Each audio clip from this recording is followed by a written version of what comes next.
अंजलि और आप देख रहे हैं PRJ न्यूज। सिलेंडर सस्ता होने से ईंधन महंगाई, जीडीपी ग्रोथ 7% रहने का अनुमान, हर साल 78.5 लाख नौकरियों की जरूरत। इकोनॉमिक सर्वे में कहा गया है कि सरकार ने एलपीजी, पेट्रोल और डीजल की कीमतों में कटौती की। इससे रिटेल ईंधन महंगाई दर FY24 में नीचे बनी रही। वहीं इससे वित्त वर्ष 2025 के लिए जीडीपी ग्रोथ 6.5 से 7% रहने का अनुमान लगाया गया है।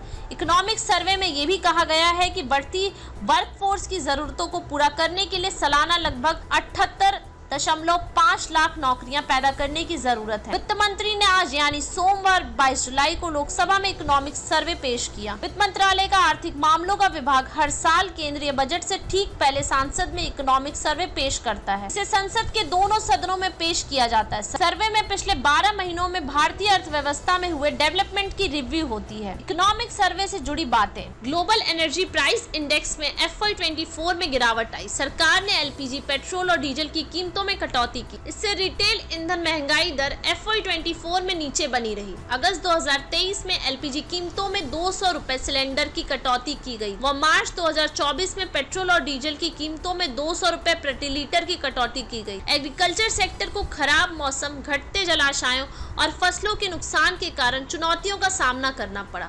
इसका असर कृषि उत्पादन और खाद कीमतों पर पड़ा। इससे वित्त वर्ष 24 में खाद महंगाई बढ़कर 7.5%, 2023 में ये 6.6% थी। पीएम सूर्य घर योजना से 30 गीगावाट सौर कैपेसिटी जुड़ने की उम्मीद है। इस पहल का उद्देश्य सोलर वैल्यू चेन में लगभग 17 लाख नौकरियां पैदा करता है। पीएम सूर्य घर योजना इस साल फरवरी में 75,021 करोड़ रुपए की लागत के साथ शुरू की गई थी। इंडियन इकोनॉमी को बढ़ती वर्कफोर्स की जरूरतों को पूरा करने के लिए नॉन फॉर्म सेक्टर में 2030 तक सालाना औसतन लगभग 78.5 लाख नौकरियां पैदा करने की जरूरत है। सर्वे में ये भी बताया गया कि 65% आबादी 35 वर्ष से कम है, फिर भी लोगों के पास आवश्यक स्किल का अभाव है। अभी केवल 51.25% युवा ही रोजगार योग्य हैं। रिटेल इन्वेस्टर्स के फ्यूचर्स एंड ऑप्शन ट्रेडिंग में बढ़ते पार्टिसिपेशन को लेकर इकोनॉमिक सर्वे में कहा गया है, इस तरह की स्पेकुलेटिव ट्रेडिंग का भारत जैसे विकासशील देश में कोई स्थान नहीं है। खबरों में अब तक लिए बस इतना ही। मिलते हैं फिर ऐसी ही बड़ी खबर के साथ। तब तक लिए नमस्कार और देखते रहिए PRJ न्यूज।